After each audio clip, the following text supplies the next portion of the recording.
스코틀랜드의 위대한 설교자 존 맥네일이 한 목회자의 설교를 듣고 큰 감동을 받습니다. 그는 참된 신자가 될 것을 결심한 후에 집으로 돌아가는데 어찌나 급했던지 자고 있는 그의 어머니를 깨우며 말했습니다. 어머니, 난 오늘 진짜 신자가 되었어요. 앞으로 전도자가 되고 싶어요. 이 말을 들은 맥네일의 어머니는 아들의 목을 얼싸안고 기뻐했습니다. 내 아들 존이야, 난 네가 태어나기 전부터 네가 그런 사람이 되게 해달라고 기도했단다. 이제야 비로소 하늘의 빛이 너에게 닿았구나. 뭐 이랬답니다. 지난 10월 26일 경북 봉화에 있는 아연광산의 땅속에 있던 터널이 매몰됐습니다. 그래서 4명의 작업자 중에서 2명은 살아남았는데 2명은 갇히고 말았습니다. 60대의 작업반장 박정아 씨와 또 출근한 지 나흘째밖에 되지 않던 초보 광부 50대 박목 씨가 갇혀버렸습니다. 그런데 구조가 계속 늦어졌습니다. 시추공을 뚫었지만 성공하지 못합니다. 또 다른 위치에 뚫고 해도 반응이 없습니다. 그러나 그 안에 박정아 씨는 비교적 경험이 많은 광부였기에 그 안에서 별걸 다 합니다. 거기서 금속관이 있으면 두들겨서 우리가 여기 있다 신호를 보내기도 하고 남은 배터리를 아껴가면서 쓰기도 하고 또 거기에 흐르는 물들을 적절히 이용해서 마시기도 하고 특별히 거기 들어갈 때 18봉의 믹스커피 봉지를 갖고 들어갔는데 그걸 하나를 먹으면은 굉장히 큰 힘이 났답니다. 그렇게 잘 지혜롭게 버텨서 그 기간들을 기다릴 수 있었답니다. 그런데 이제 하도 노력을 해도 아무 반응이 없고 구조해 오는지 모든 걸 이렇게 반응이 없자 그도 내심 겉으로는 그렇게 얘기 안 했지만 자기가 리더 입장이니까 속으로는 걱정이 되고 이제는 우리는 틀렸구나 이런 생각이 들더랍니다. 그렇게 해서 야 이제 우리는 꼼짝없이 여기서 죽을 수밖에 없겠구나 그렇게 생각을 했는데 그리고 얼마 후에 소리가 나기 시작을 했고 221시간 만에 구조가 됐습니다. 그때 사람들은 헤드랜턴을 들고 들어갑니다. 근데 거기서 그 사람들에게는 비추질 않습니다. 그리고 그 사람들은 구조돼서 이 밖으로 터널 밖으로 나올 때는 눈을 가리고 나오게 됩니다. 왜냐하면 어둠 속에 있었기 때문에 아무리 사람들이 빛에 익숙하고 하더라도 밝은 빛을 그대로 노출되면은 눈에 큰 상처가 남고 시력에 손상이 오기 때문입니다. 거기서 그렇게 221시간 만에 버틸 수 있었던 까닭은 여러 가지가 있었겠죠. 뭐 생명의 의지도 있고 냉정하게 그 조건과 환경들을 잘 적응한 것도 있고 어쨌든 그래서 비로소 그 두 사람은 빛을 다시 볼 수 있게 되었습니다. 이 대림절 둘째 주일입니다. 저는 오늘 이 요한복음 12장 말씀을 중심으로 해서 오늘은 좀 제목이 길죠. 길, 진리, 생명, 빛 이런 제목으로 말씀을 나누고자 합니다. 사람에게 있어 빛이야말로 얼마나 중요합니까? 동양 사람들이 잘 이해 못하는 것 중에 하나는 서양 사람들, 그 중에서도 특히 유럽 사람들이 해만 뜨면 뭐 공원이고 어디고 그냥 우통을 다 까발기고 뭐 심지어는 팬티바람으로 막 잔디에 누워서 일광욕을 즐기는 모습을 사실은 정서적으로 이해를 잘 못합니다. 막 유교적 관점으로 아니 어디서 저렇게 옷을 벗고서 말이야 저런다 이렇게 얘기합니다. 그러나 유럽 사람들 입장에서는 너무도 당연한 일입니다. 유럽이란 땅이 고도, 위도에 비해서 굉장히 따뜻한 멕시코 난류의 영향으로 위도는 되게 높지만 굉장히 따뜻한 지역입니다. 그 점은 굉장히 유럽이 좋습니다. 근데 그 유럽 지역에 몇 가지 지리적인 문제가 있는데 하나는 물이 썩 좋은 데가 별로 없습니다. 대부분이 석회질이 섞여 있는 물이어서 물을 그대로 마실 수가 없습니다. 그래서 포도주나 맥주가 발달했고 물을 그대로 마시는 것은 맥주 값이나 포도주 값보다 더 비싼 경우가 흔해 빠진 지역이 거기입니다. 그게 하나고 두 번째로 이 유럽 지역의 문제는 햇빛이 이 지중해 연안의 남부 유럽을 제외하고는 그렇게 햇볕을 볼 수 있는 날이 많지 않습니다. 그러니까 한마디로 날씨 기후가 썩 좋은 지역은 결코 아닙니다. 우리도 아다시피 영국은 뭐 우산을 갖고 다닌다는 등 뭐 이런 얘기 하지 않습니까? 그게 다 햇볕을 보기가 어려운 이 기후 때문에 그렇습니다. 그러니까 그들은 그 빛만 보면은 훌러덩 벗어제 끼고 아무 데서나 일광욕을 즐깁니다. 그러지 않으면 그들은 햇볕에서 얻을 수 있는 그런 유익들을 얻을 수 없기 때문입니다. 그러니까 그들에게는 그것이 생존 방식입니다. 어쩔 수가 없습니다. 심지어 한겨울에도 수영복 바람으로 뭐 얼음을 깨고 들어가고 뭐 곰수영 대회도 하고 뭐 심지어는 러시아 정규에서는 세례식을 침례죠. 세례식을 그 얼음을 깨고 하는 경우도 있습니다. 왜 그렇게 벗어 제끼느냐? 그 모든 것이 다 한겨울일지라도 해만 뜨면 햇볕을 받기 위해서입니다. 그런 절실함이 있기 때문입니다. 물론 우리는 이해 못하죠. 아유, 한여름에 받는 태양빛만 해도 얼마고 그것만 해도 얼굴이 새카매지게 생겼는데, 야, 우리는 이해가 안 가죠. 그러니까 우리는 너무도 그런 면에서 보면 좋은 기후, 좋은 물 갖고 있기 때문에 이해할 수가 없는 일입니다. 그러니 그들이 햇볕만 보면 벗어 제끼는 일들을 우리는 100% 이해할래야 이해할 수가 없습니다. 그래서 한 유럽에서 그래도 1년, 2년, 뭐 3년 그 정도는 살아야 이래서 이 사람들이 햇빛만 나면은 벗어 제끼는구나. 그런 걸 알게 되는 거죠. 오늘 본문에서는 이 마르다의 헌신의 얘기가 나옵니다. 나드 향유를 갖다가 요 전에 나드 향유를 갖다가 부수어서 이 예수님의 발에 부어서 자신의 머리털로 그 예수님의 이 발을 닦아내는 그런 헌신을 보여줍니다. 그리고 예루살렘 입성하시고 그리고 이제 불신자들에 대한 심판의 예언에 대해서 이렇게 말씀하는 대목이 오늘 본문까지 이어집니다. 우리가 잘 아는 이 마리아의 헌신은 어렸을 때부터 우리가 참 잘 보던 얘기죠. 여러분 이 나드 향유라는 것은 뭡니까? 이게 이 나드 향유라는 것은 원래 호리병 같은 이런 병이 있습니다. 거기에다가 돈만 생기면 이 나드 기름, 나드 향유를 이렇게 막 한 방울, 두 방울씩 정말 모으는 겁니다. 한 방에 뭐 그걸 사는 게 아닙니다. 왜냐하면 이게 얼마쯤 되느냐? 이게 300데나리온이라고 본문에 나오는데 300데나, 그러니까 1데나리온은 한 사람의 품삯입니다. 그러니까 조금 얘기하면 우리가 하루 일당을 5만 원.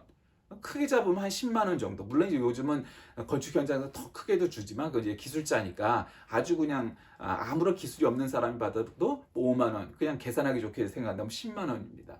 그러니까 이 300데나리온, 즉 300일째 품삯이라는 건 얼마겠습니까?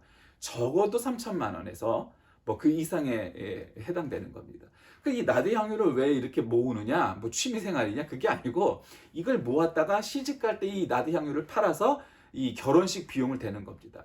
그러니까 우리도 아다시피 뭐 인도나 유명한 나라가 인도나 뭐 동남아나 주로 아랍이나 이런 요즘은 한마디로 잘 이렇게 못 사는 나라들인데 그 나라들조차도 결혼식 때 되면은 3일 낮밤을 잔치하는 걸 보죠 막. 그러니까 그냥 아무나 와서 그냥 뭐 누군지 뭐 신원을 확인하는 게 아니고 그냥 와서 지나가던 사람은 잔치가 있으면 와서 밥을 먹고 축하해주고 가고 뭐 이걸 3일 낮밤을 하고 짧게는 길게 하는 데는 일주일을 하고 아주 드물지만 뭐 그것을 막 보름씩 잔치를 하는 곳도 있습니다. 그러니까 우리나라 이재용 그 삼성전자 회장도 옛날에 인도 최고의 부자, 인도 GDP의 뭐 한 10%를 참당한다는 그 부자의 결혼식에 가서도 인도 옷 입고 뭐 한 사진도 뉴스에 나오기도 했었죠. 그러니까 어쨌든 결혼식이 그렇게 성대하고 크게 해야 되니까 향유를 갖다가 그렇게 모으는 겁니다. 매일 돈이 생길 때마다 조금씩. 그래서 결혼식 때 그걸 팔아서 한마디로 결혼식을 하는 겁니다. 그러니까 한마디로 말하면 나드 향유란 혼례를 준비하는 예물입니다. 물론 이제 비용을 대는 거죠. 그런 것이 바로 향유입니다. 그런데 그 옥합을 깨트려서, 그러니까 옥합을 한번 깨면요, 그 옥합은 다시는 못 써요. 그러니까 다른 옥합에다가 이렇게 옮겨야지 그 구조가 이렇게 휘어져 있기 때문에 뭐 우리나라 주전자처럼 생각해갖고 뭐 다시 또 넣으면 이게 아니에요. 옥합을 한번 깨면 다시는 못 쓸 수밖에 없는 구조가 있어요. 한번 깨면 이제 그건 못 쓰는 거예요. 그러면 그 향유는 뭐 옮겨 담든 뭐 보통은 이제 그걸로 다 거기서 써버려야 되는 거야. 그런데 원래 이 발을 씻어준다는 거는 종이 하는 일이에요. 노예, 머슴 뭐 이런 사람들이 하는 일이에요. 그러니까 잔치가 벌어졌어. 그러면은 이제 이 종이 밖에서 기다리다 손님이 오면 거기는 다 되게 샌들을 신었잖아요. 요즘으로 얘기하면. 근데 그 모래 바람이 있는 그런 이 팔레스틴에서 아무리 바로 집에서 씻고 나왔어도 딴 데는 뭐 괜찮을 수 있죠. 가까우면. 그런데 발만은 뭐 발이 더럽다는 게 아니라 씻고 왔으니까 모래 사이를 이렇게 왔기 때문에 샌들을 신어보면 여러분 슬리퍼 신으면 뭐가 문제예요? 흙이나 돌이 이 발에 이렇게 끼기가 쉽지 않아요. 근데 우리는 보통 이제 포장도로를 돌아다니니까 뭐 그렇다 쳐도 모래가 이 바닥인 지역을 오면은 안 그렇단 말이에요. 그럼 이제 종이 그 발을 이제 씻겨주는 게 그게 이제 상례예요. 일반적인 그 예의예요. 그러는 거란 말이죠. 그런데 지금 이제 마리아는 종도 아닌데 예수님이 오시니까 물로 씻어서 원래 뭐 이렇게 해도 야, 종이 아니라 주인이 직접 발을 씻겨드렸다. 뭐 이렇게 그것도 소문날 만한 일이죠. 선한 행동으로 참 예수님께 좋은 헌신을 보여줬다. 아마 그랬을 거예요. 근데 이제 그랬다면 아마 성경에 이렇게 기록되진 않았을 거예요. 그 옥합 나드 이 300데나리온의 제 나드 향유를 깨서 그거를 예수님의 발에 붓습니다. 그러니까 원래 그렇게 하지 않아요. 발에는 물로 씻는 거죠. 근데 이제 이런 향유를 붓는 일은 한 가지가 있어요. 그건 뭐냐면 머리에 기름을 부는 거예요. 머리에 기름을 부어서 그 머리를 씻어주는 것은 뭐 인도에서도 베다라고 해서 이 인도 전통 그런 의료에 보면 향유를 머리에 붓는 일이 있어요. 그럼 의료적인 일도 있고 또 의식적인 세레머니도 있는 거예요. 리터지가 있는 거예요. 그럼 뭐냐면 왕이나 예언자나 뭐 이런 사람들을 갖다가 한마디로 안수를 줄 때 안수하고 똑같은 거예요. 그래서 지금도 안수를 할 때는 안수례를 행할 때는 머리에다 손을 얹고 안수례를 하죠. 그것과 마찬가지의 일이 있는 거예요. 그때야 비로소 향유를 머리에 붓는 것이 바로 상례예요. 근데 지금 발에다 머리를 부었어요. 기름을 부었어요. 그러니까 그 3천만 원어치를 최소한 얘기해도 보통 한 4천만 원 이상 갈 만한 뭐 아주 심하게 얘기하면 뭐 3천만에서 5천만 원 정도 되는 그런 비싼 향유를 지금 해도 여러분 그게 웬만한 부자가 아니고 쉽게 그렇게 한 번에 깰 수 있겠어요? 근데 2000년 전 팔레스틴은 어떻겠어요? 말할 필요가 없죠. 이 집이 아무리 살만한 집이어도 이거는 상식적인 일이 아닌 거예요. 그 향유를 부은 거예요. 머리가 아니라 발에. 그러니까 이건 상식적인 일이 아니었죠. 그리고서는 자신의 머리를 풀었어요. 그또 머리를 우리가 잘 이해해야 되는 거예요. 여러분 지금도 뭐 니캅을 쓰니 뭐 부르카를 쓰니 뭐 이렇게 그 이슬람 여성들이 뭐 이렇게 얘기하는 거 있잖아요. 머리를 감추잖아요. 그리고 심지어는 그 흔적이 아직도 남아서 카톨릭 신자들은 이 로마 카톨릭 교회는 이 여성들이 미사 드리러 본당에 예배당에 들어갈 때 어떻게 해요? 미사보라는 걸 쓰죠. 머리를 가리는 거예요. 그러니까 이 당시에 머리카락을 보이는 건 남편이나 집안 식구들만 이 머리카락을 보일 수 있는 거지 함부로 외간 남자들한테 머리를 보이는 게 아니에요. 그만큼 굉장히 그 머리카락을 보였다는 것은 대단한 일인 거예요. 근데 자신의 머리를 갖다 이제 볼을 쓰고 있었을 거 아니에요. 그때 옷이 그러니까 자신의 머리카락을 풀어서 머리카락으로 예수님의 발을 향유를 통해서 닦아드렸다는 거예요.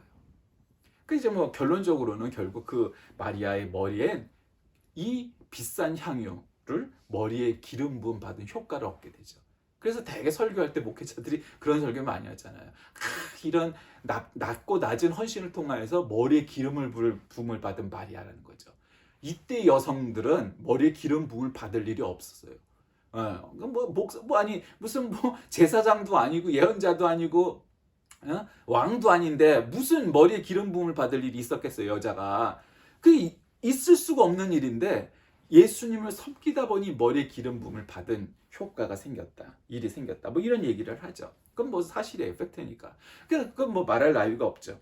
어쨌든 그렇게 하고 나서 예수님께서 예루살렘 입성을 해요. 왜냐하면 이 베단이라는 데가 예루살렘 바로 근교에 있는 위성도시 같은 데니까 거기를 거쳐서 이제 입성을 하십니다. 그리고 나서 이제 하시는 말씀이 이제 오늘 본문 말씀이죠. 나를 보는 자는 나를 보내신 이를 보는 것입니다. 아직도 이 당시에 바리새인, 사두개인, 서기관들 뭐 이런 종교 권력자들은 예수님이 예언자라는 것까지는 알겠어. 이 사람이 하는 말이 범상치가 않아. 권위가 있어. 은혜가 돼. 본인들도 그걸 알아. 본인들이 모르겠어요? 그런데 싫어. 왜? 그 말에 권위가 있고 그것이 진리인 것까지는 알겠지만 그래서 싫어. 진리여서. 자기들이 얘기하는 것보다 예수님의 말이 더 권위가 있고 더 진리고 더 빛이야. 더 반짝반짝 빛나는 거야. 그러니까 싫어. 알아. 아니 그 사람의 말이 정말 말 같지도 않고 자기들보다 한마디로 은혜가 없는 설교 말씀이었으면 예수님을 견제했겠어요? 절대 안 해요. 그까진 놈, 이단 사이비 뭐 이러고 말아버렸겠죠. 그런데 예수님의 말씀이 권능이 있으니까 한마디로 거기서 타격이 있는 거예요. 야, 이러다가 사람들이 우리 시나고그, 우리 예배당에 오지 않고 저 예수를 쫓아다니면 어떻게 하지? 이런 걱정이 생겼던 거예요. 오늘날 한국교회도 그런 거죠. 뭐 신천지니 하나님의 교회니를 필두로 한 이단 사이비들 많죠. 또 그것뿐만 아니라 교회 안에서도 막 정치 권력, 뭐 정치적인 파벌을 만들고 해갖고 맨날 광화문 광장 나가서 태극기 흔들고 뭐 이 짓들 많이 하고 있잖아요. 그게 중요한 게 아니고 예수님처럼 그 말씀 안에 진리의 빛, 말씀의 권능이 있다면 어디 나가서 뭘 하든지 뭐 이단 사이비가 생기든지 그런 거 별로 신경 쓸 필요가 없다. 문제는 우리가 얼마나 하나님 편에 서 있고 얼마나 복음 안에 있고 우리가 얼마나 권능 있는 그리스도인인가가 중요한 것이지 이단 사이비니 뭐 정치화된 교권자들이니 뭐 이런 것들에 우리가 신경 쓰며 살 필요는 없다. 결론적으로는 그래요. 그러나 물론 비판할 건 비판도 하고 경계할 건 경계도 하고 물론 해야 되겠죠. 그런 걸 하지 말자는 건 아니지만 우리가 무장돼 있다면 그런 것들은 별 의미 없다. 그러다 말 거다. 2000년 동안 얼마나 많은 이단 사이비의 공격이 우리 기독교에 있었는데 그런 것들 다 이겨냈잖아요. 심지어는 종교개혁 때 우리 프로테스탄티즘도 이단 사이비처럼 여겼잖아요. 야 저것들 말이야. 그래서 지금도 우리를 낮춰 부를 때 열교, 그러니까 가지로 이렇게 뻗어나간 이제 종교다. 이래서 열교 이렇게 표현을 하죠. 뭐 그러나 이제 갈라진 형제 이게 공식적인 카톨릭의 입장이에요. 우리를 형제로 인정을 해요. 인정을. 어쨌든 갈라진 형제 이렇게 바티칸 공의에서 제2차 바티칸 공의에서 우리 개신교회를 그렇게 표현했죠. 어쨌든 그렇게 하고 있단 말이에요. 그래서 예수님이 그렇게 복음의 빛을 발하니 그들은 문제가 됐어요. 그래서 나를 보는 자는 나를 보내신 이를 보는 것이고 믿는 것이다. 나는 빛으로 세상에 만나니 무릇 나를 믿는 자는 어둠에 거하지 않게 하려 함이로라. 이렇게 말씀하시는 거예요. 여러분 예수님은 요 다음 장에 가면은 나는 길이요 진리요 빛이요 생명이니 나로 말미암지 않고는 아버지께로 갈 자가 없느니라. 그 말씀이 요 다음 장에 나타나게 돼요. 그러니까 지금은 빛에 대해서 말씀하죠. 그러니까 우리 그 교인들이 우리 교우들이 착각하고 있는 게 있어요.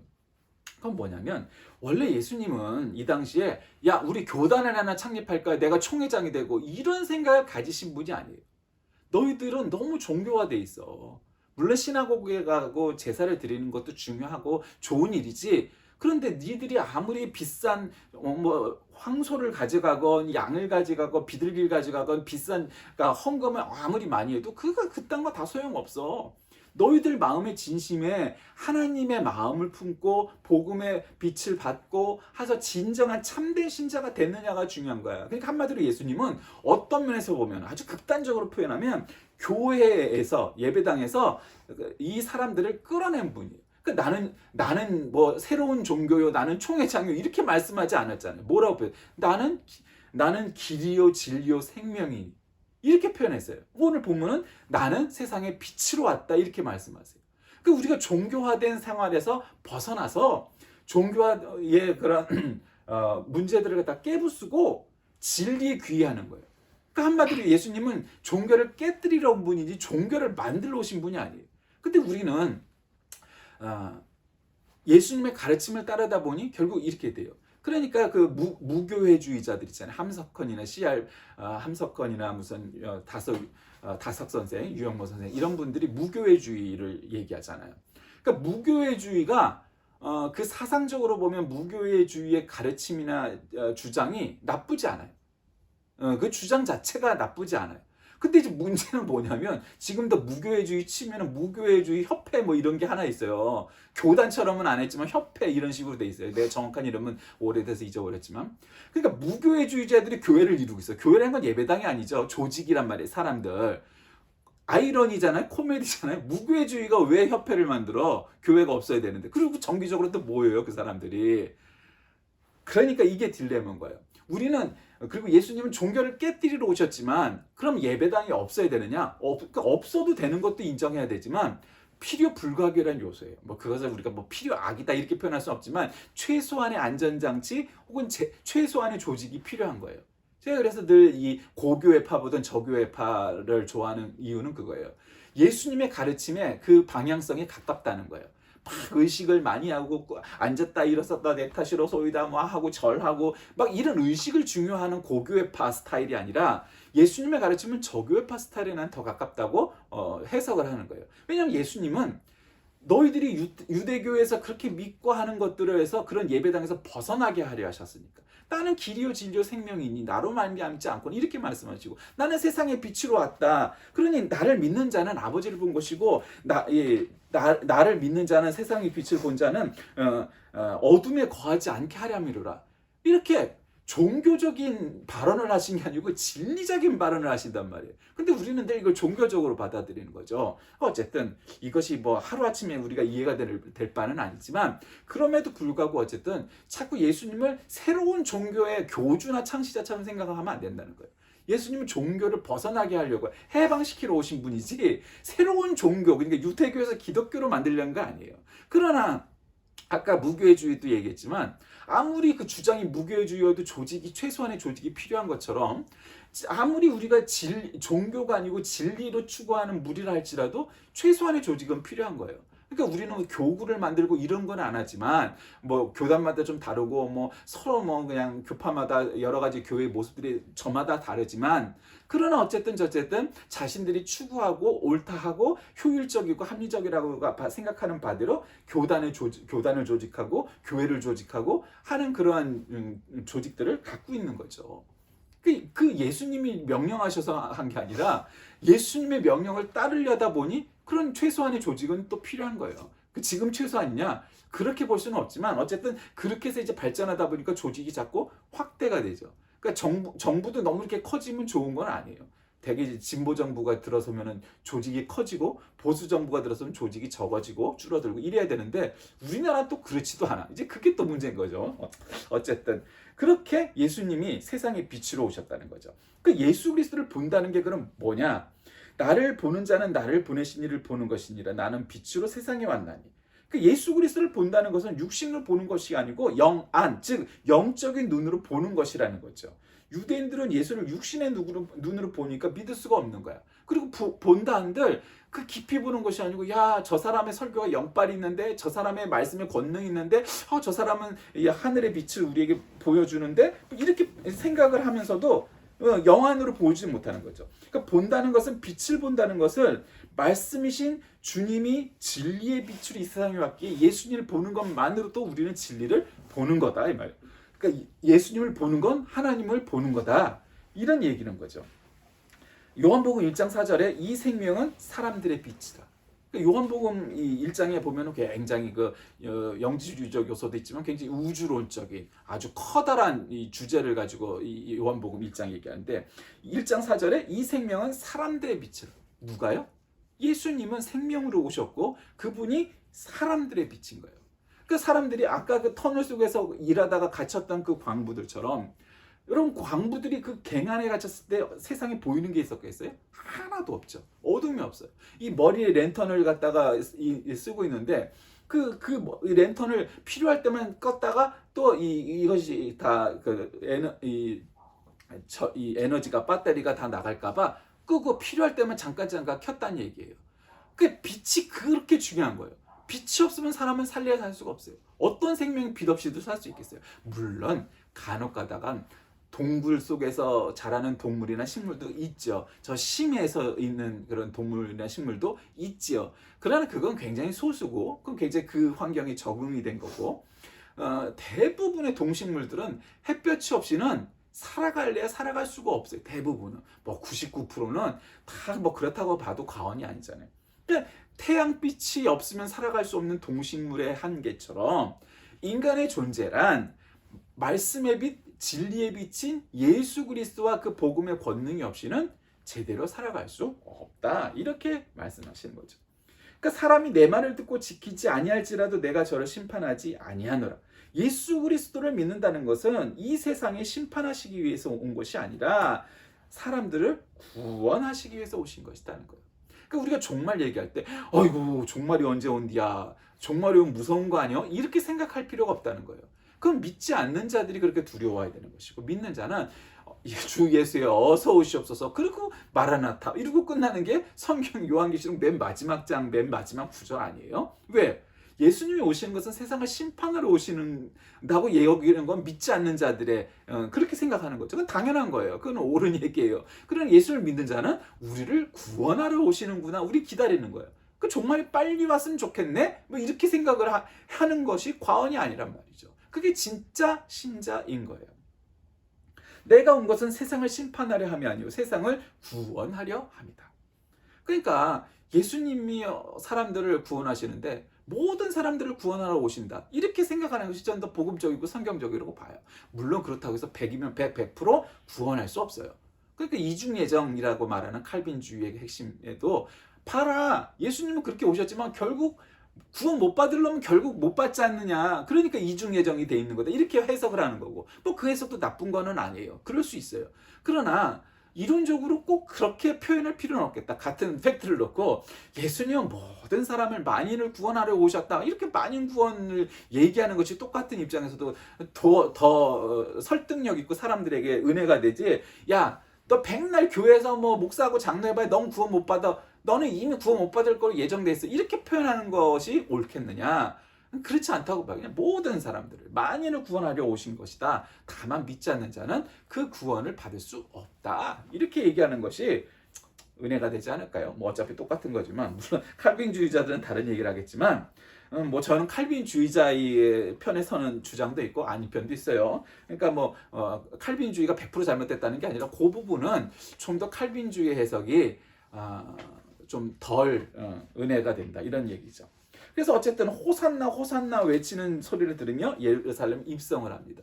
그 다음 뭐죠? 그 마리아가 나드 향유를 옥합을 깨서 예수님의 발을 닦아드린 건 뭐냐? 그래서 사람들이 얘기하죠. 거기서 특히 가룟 유다. 그러니까 장사꾼이죠. 요즘 이 재벌 그룹을 배경으로 한 드라마가 히트인데 나는 장사꾼이다. 막 이러면서 막 이렇게 얘기하죠. 그렇죠. 장사꾼들은 이 속에 밝아요. 그래서 돈 한 푼이라면 막 목숨을 걸고 막 달려들죠. 그러니까 어쩌면 그래서 그 사람들이 그게 문제죠. 돈 한 푼에 벌벌 떠는 구두쇠가 되기가 쉬우니까. 또 한편으로는 그 사람들은 되게 정직해요. 돈에 관해선 아주 뭐 신자들보다 더 정직하죠. 돈에 관해서. 그렇다고 해서 부정을 안 한다는 게 아니라 돈에 관해서라는 거예요. 그러니까 돈을 한 푼 더 벌려면은 뭐 뭔지 또 다 하죠. 그 사람들은. 그런데 어쨌든 가룟 유다는 누구예요? 예수님의 이 사단, 예수님 사단 12제자 중에 회계 재물을 맡은 사람이 바로 가룟 유다였잖아요. 가룟 유다를 중심으로 몇몇 사람들이 예수님, 아니 지금 이 돈이면은 저 우리를 쫓아다니고 있는 모든 사람들의 밥을 실컷 먹이고도 몇 끼를 먹일 텐데 그거를 발에다가 부어버려요? 저 여자 안 되겠는데? 그게 옳은 일이 합리적인 일이에요? 이렇게 얘기하겠죠. 당연히 합리적으로 얘기하면 합리적이지 않죠. 근데 예수님이 놔두어라 이렇게 말씀하시죠. 괜찮다. 예수님이 그런 이 비싼 대우를 받으니까 환대를 받으니까 예수님 기분 좋고 어깨가 으쓱해서 봐라 그러니 너희들도 이렇게 해라 그런 거예요? 아니에요. 예수님은 이 일을 끝내고 예루살렘 입성하시고 결국 십자가를 지시는 마지막이에요. 예수님에게 이 기름을 부은 것은 결국 이제 제물로서 마지막 준비를 하는 영적 의미가 있는 거죠. 그러니 놔두어라. 얘가 몇 번을 날 더 보겠니? 내가 죽기 전에 마지막 이 세레모니다 한마디로 얘기를 하면. 그러니 너무 그러지 마라. 그렇게 하시고 결국 예루살렘에 입성하시고 십자가 달리시는 일로 나가게 되는 거죠. 교회를 다니고 신앙생활을 하고 하는 중에 우리가 교회 다니는 것을 우리의 삶 가운데 일상생활 가운데 그냥 그 중에 하나 뭐 테니스를 치건 뭐 볼링을 치건 골프를 치는 것 뭐 자기 취미생활 하는 것 뭐 이런 것 중에 하나로 생각하는 사람들이 가끔 보입니다. 사실은 많아요. 그런 사람들이 많이 보여요. 그렇지 않다는 거죠. 우리가 신앙생활 한다는 것은 여러 가지 우리 일상생활 중에 하나가 아니고 모든 것이 신앙생활이어야 하는 것이 예수님이 말씀 주신 것에 대해서 마리아가 자신의 머리카락을 풀고 자신의 결혼식 비용으로 준비했던 이 옥합을 깨서 나드 향유를 붓고 예수님의 발을 닦아서 예수님을 갖다가 환대하고 예수님을 보내드리고 하는 것은 결국 이 모든 일이 예수님이 어떤 분인지를 자각했기 때문입니다. 예수님은 이 땅의 길이요 진리요 생명이요 빛으로 오신 분이라는 것을 알았기 때문에 그래요. 그러니 어떤 환대도 부족하다고 여긴 거죠. 그게 참된 믿음이에요. 그리고 그것이 참된 헌신이에요. 가끔 가다 보면 내가 이 교회에 얼마를 헌금을 했는데 내가 이 교회에 얼마나 봉사를 많이 했는데 말은 안 하지만 실제로 그거 뻐기고 다니는 사람들 숱합니다. 어느 교회나. 숱합니다. 그런 사람들이 어쩌면 다수고, 내가 주님 나를 구원해 주셨는데 내가 무슨 교회 헌금을 하고 내가 봉사를 하는 거 이까짓 게 뭐라고 그러는 사람보단 자신을 자랑하고 내가 이 교회 얼마나 헌신하고 내가 얼마나 헌금했는데 믿는 사람들이 훨씬 많아. 그게 더 다수예요. 소수가 내까짓 걸 뭘 헌금을 해봐야 지가 얼마를 했겠고 지가 봉사를 해봐 얼마를 했것이요. 아이고 예수님이 나를 구원해 주신 거에 비하면 이게 택도 없지요. 이렇게 생각하는 사람 많지 않아요. 왜 그럴까요? 예수님의 구원을 그리고 자신의 능력과 자신의 헌신을 잘못 판단하고 있기 때문에 그래요. 나드 향유를 일순간에 부어버린 마리아의 헌신은 바로 그 모든 사람들에 대한 경종입니다. 그리고 가르침입니다. 3천만 원, 심지어는 크게 잡으면 한 5천만 원짜리 값어치의 향유를 일순간에 부어버려? 물론 경제적으로 따지면, 합리적으로 따지면 그걸 그렇게까지 써야 돼? 라고 말하는 것에 일리가 있는 얘기죠. 근데 예수님이 그걸 기뻐 받으셨어요. 가끔가다 헌금을 어마어마하게 하시는 분이 있어요. 물론 이제 부자기도 하지만 그냥 자기 갖고 있던 땅을 내놓아갖고 새로운 예배당 성지의 그 부지로 마련을 해갖고 헌금하는, 제가 본 거 한 60억짜리 땅을 갖다 내놓는 분도 봤어요. 그러니까 그런 분도 있어요. 왜요? 나를 구원해 주셨는데 내가 가진 소유가 얼마나 대단한 거라고 그까짓 게. 그런 믿음이 있으니까 가능한 거예요. 여러분은 어떻습니까? 여러분은 정말 예수님께서 이 땅에 길이요 진리요 빛이요 생명으로 오셨다고 여기십니까? 그래서 이 마리아와 같이 이런 헌신을 하면서도 아깝지 않게 헌신할 만한 자신이 있으십니까? 믿음이 있으십니까? 그것이 있어야 되는 거예요. 왜? 예수님이 이 땅에 빛으로 오셨기 때문입니다. 그 빛이 없이는 우리가 단 한순간도 존재할 수 없다는 사실을 깨달았기 때문입니다. 그래서 예수님의 가치라고 표현하니까 이상하지만 예수님의 존재의 의미가 우리에게는 세상의 빛으로 오신 분이기에 단 한순간도 그분 없이는 살아갈 수 없다는 것을 깨닫는 것. 그것이 신자입니다. 우리 모두 참된 신자가 되어 이 세상의 빛을 온전히 공경하고 받들고 믿는 저와 여러분 다 되시길 주의 이름으로 간절히 기도합니다. 살아계신 하나님, 이 땅에 빛으로 오셔서 우리를 구원하셨던 예수님의 사랑과 은혜와 자비처럼 우리도 그 빛을 잘 반사하는 반사체가 되어 이 세상에 그 사랑 전하게 하여 주옵소서. 예수님의 이름으로 간절히 기도드립니다. 아멘.